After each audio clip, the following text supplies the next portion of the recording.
So, plugging in this, the expression I know ZL value. So, from that I plug in for the ZL power 3 by 2 as H naught by 1 plus rho A by rho G power 1 by 3 whole power 3 by 2. I get this expression for the incoming mass 2 by 3 CdW rho A root 2G rho A minus rho G by rho A into this power 3 by 2. Okay, now this is further simplified as mass flow rate of incoming gas is equal to 2 by 3, that is incoming air equal to 2 by 3 CD A naught root of H naught, okay, into root of 2G into rho A, and I get something only with respect to densities, rho A minus rho G into rho A divided by 1 plus rho A by rho G power 1 by 3, this denominator whole power 3. So, this I know A naught. A naught is nothing but the area of the opening, width into height, vent. Okay. Now, this which is in the square root is called density factor, DF, density factor.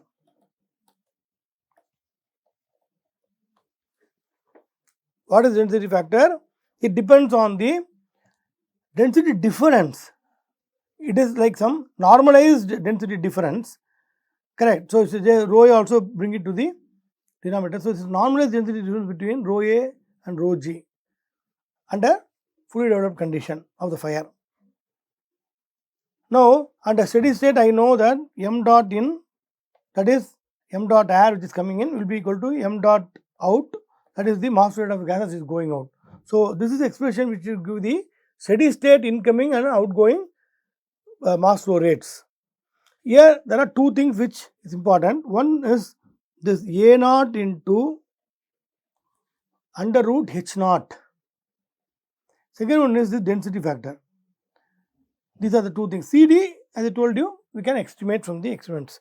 So, the mass flow rate of the air which is coming in is dependent on the area of opening, root of H naught, or this product of A naught into root of H naught.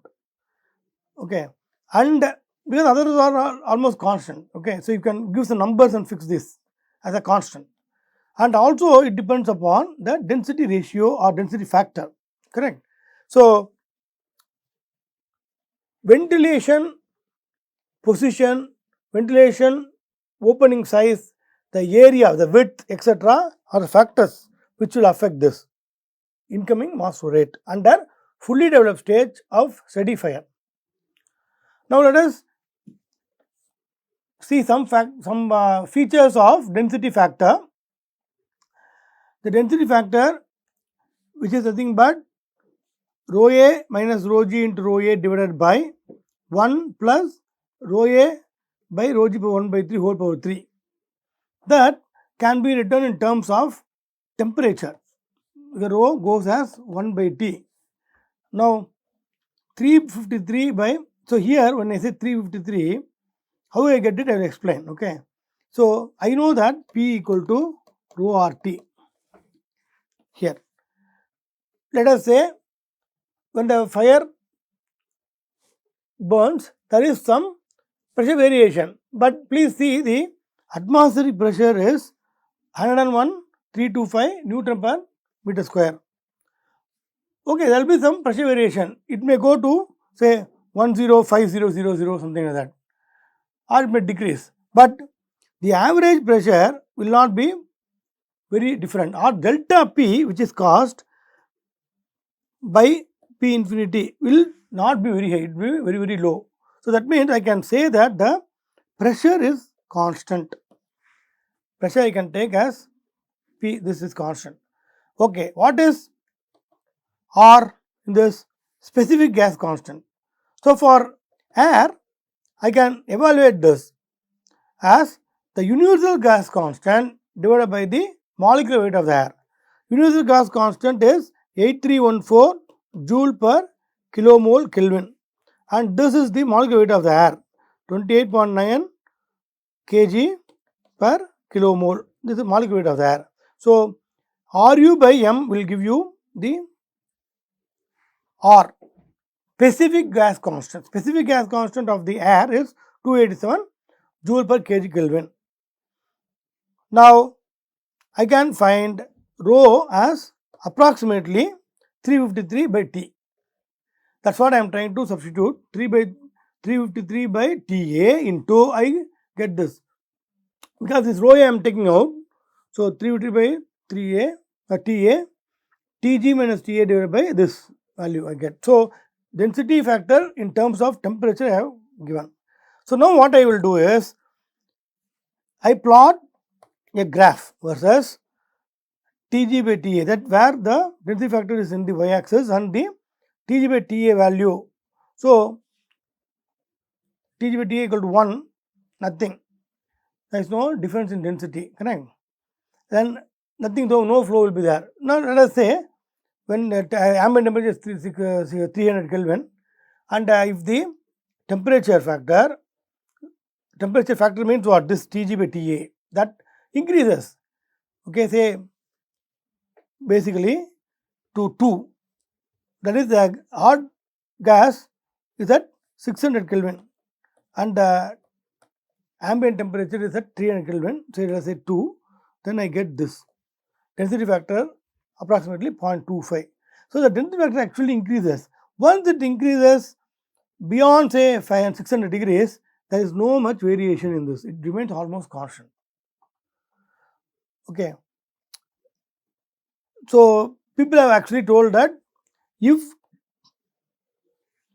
Tg by Ta is about 2.72, it reaches a maximum value.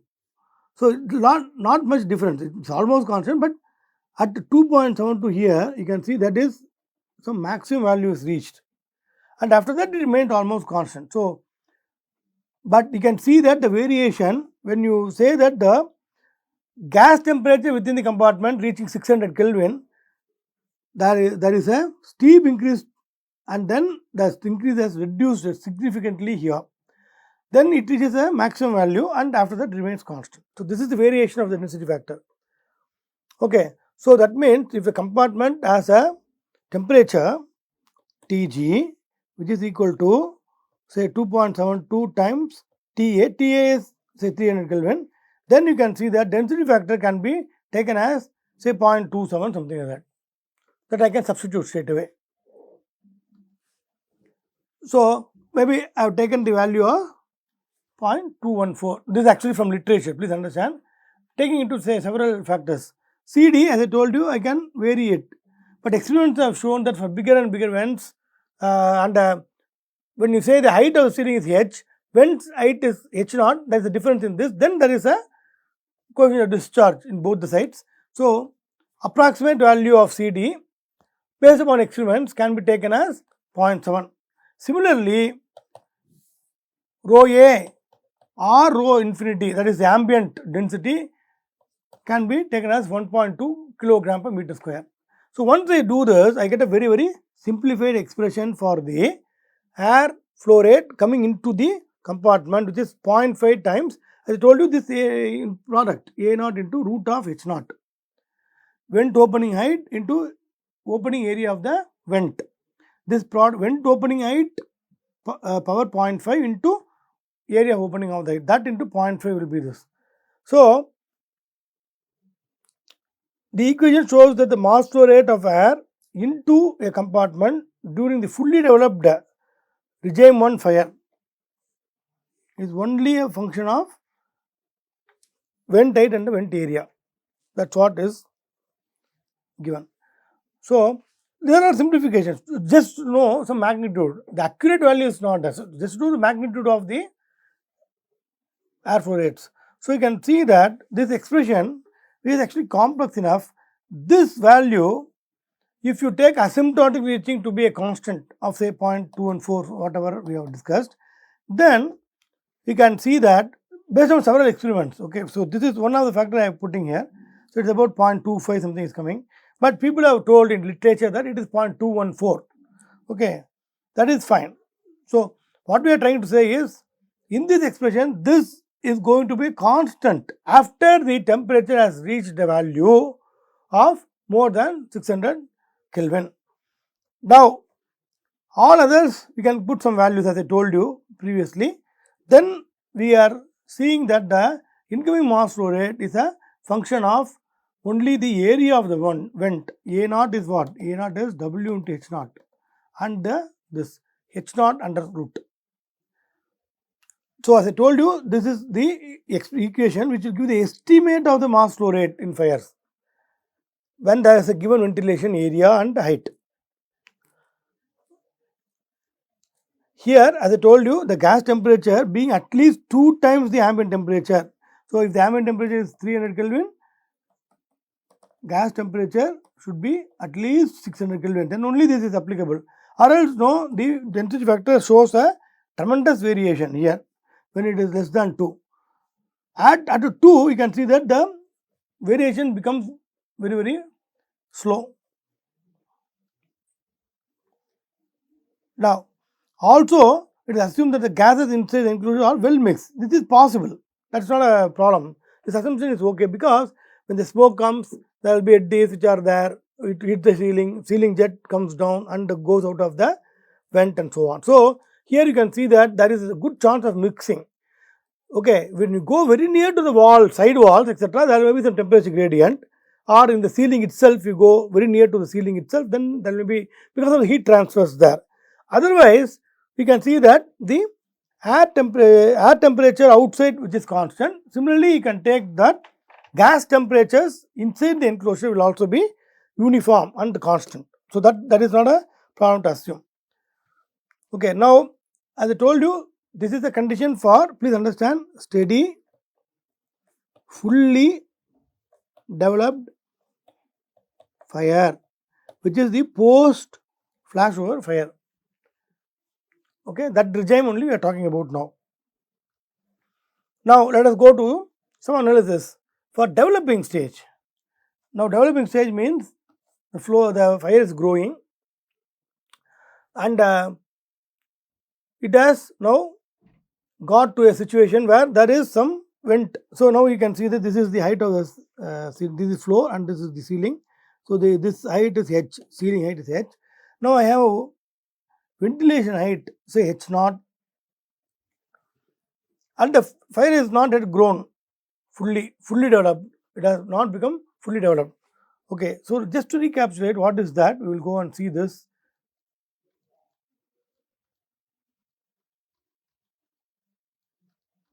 Yeah. So, what I am saying is it is developing still.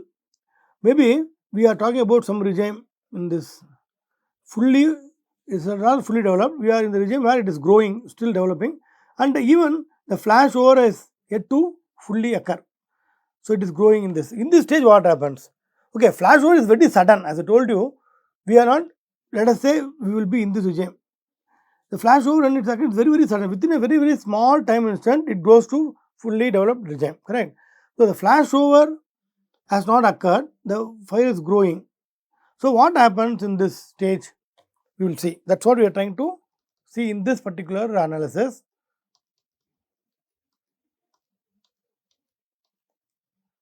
So, there is a ventilation height. Now, please see this. The smoke layer goes out and it becomes stratified smoke layer. That means hot gases are going to be there, and slowly it comes down because it descends down because of the, see, after reaching a particular height, first the plume hits the ceiling, the smoke layer is formed and it actually spreads as a ceiling jet. Ceiling jet height slowly increases. Once it comes, after reaching the vent point, it starts to go out basically because of the pressure difference between the enclosure point and the outside. It goes out. Now, after some time, basically what happens, the smoke layer descends. Okay, here there will be two planes. First one is neutral plane which is formed, okay, at a height of Hn from the floor, not floor here, in this case here the bottom of the vent opening. at the height of Hn, a neutral flame is formed. That means some part of air entrains in this below the neutral plane, and hot gases goes over the out of the compartment over the neutral plane. Okay. So now there is another thing which is formed, smoke layer. Now what is this height? This is the height of the smoke layer. This is not fully developed. First point. Second point is it is still transient. Slowly the smoke layer is coming down. So there is no steady state here at this point. Okay, what happened? This is coming down, and first we can see that this Hs is a function of T. It has come to this height now, smoke layer. Now it still can descend to some point, then becomes fully developed fire. Only it becomes fully developed fire, the scenario changes, and based upon the mass which is going to burn, we will have a steady state regime. Now you find that there are two variables involved. One is the height of the smoke layer, that is the smoke layer after hitting the ceiling, after spreading over the ceiling, comes down, and it also goes out, and based upon how much mass goes out, how much mass is burnt. See, do you understand? There is a mass flow rate here of the gases, and there is a mass flow. This is, I will say, hot gases. Mass flow rate of hot gases comes out. Some mass flow rate of the hot gases goes out. So now that means this and this need not be same now. Okay, based upon the difference between these two, the smoke layer will start to come down, correct, descend down, because everything which is coming out from the fire, it is not going out. If it goes out, then steady state is reached. No, that is not happening here. So further, one more thing is there is a mass of air which is coming in from this section and also from this section. So that also need to be mixed. So I am saying this will be mass of fuel plus mass of air which is coming in from this section, or total mass of air which is entrained. This is the total mass of air which is entrained from the outside the compartment into the compartment. That is what I am trying to say. This is the total mass flow rate. Some mass flow rate goes out. That means the remaining mass should accumulate within the compartment. That causes the descent of the smoke layer. The smoke layer has descended to a particular height from the ceiling, or I can say Hs from the bottom. Hs measured from the bottom of the vent, not in the floor. Okay. Now this will be my this. Okay. Now above this level, above the smoke layer level, there is some incoming air which is also coming here, and it may also go out partly. Above this level of the smoke layer, a neutral a neutral plane is formed automatically, which is at a height of, again, Hn measured from the bottom of the vent. There are two things here. One is the bottom of the smoke layer measured from the bottom of the vent, that is Hs. Then above the Hs, there is a formation of neutral plane where air comes out from below that, and the mass of the hot gases goes out above that. Now below the particular point, below or within Hs, that is secondary entrainment of air, secondary entrainment. Okay. So there are two entrainments of air. One below the neutral plane within the height H0 minus Hs. This is H0 minus Hs, correct? So within this height, I have a neutral plane formed automatically, below which the mass of air comes in. Second mass of air comes in below the smoke layer, because this is actually causing a low pressure. So this is actually P atmosphere. So here it is P, say compartment, I will say. This Pa minus Pc is positive, so comes in. So this is developing stage. Do you understand? So let us understand this again once very clearly. The total height of the vent is H0, and the Hs is the height of the descended smoke layer measured from the bottom of the vent, which is Hs, and above Hs there is a formation of neutral plane which is at a height of Hn from the bottom of the vent. Now there are two air entrainments.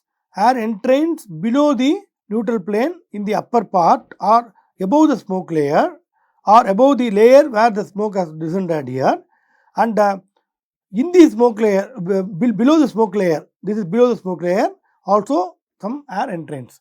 So two air entrainments occurs. So how to get these values? Mg, which is the mass going out. So as I told you, the total mass coming in from the fire is the burning rate of fuel plus mass entrained in the layer below the depth where the smoke air has descended to, that is in the portion of Hs, and below the neutral plane in the smoke layer itself, Ma2. These three will be this, out of which Mg goes out. That means this is still going to different. If Mg is equal to M dot Hg, then steady state will occur. But in this case, it will not, because it's a developing stage. Okay, it may not occur. So let us rockets analysis on this.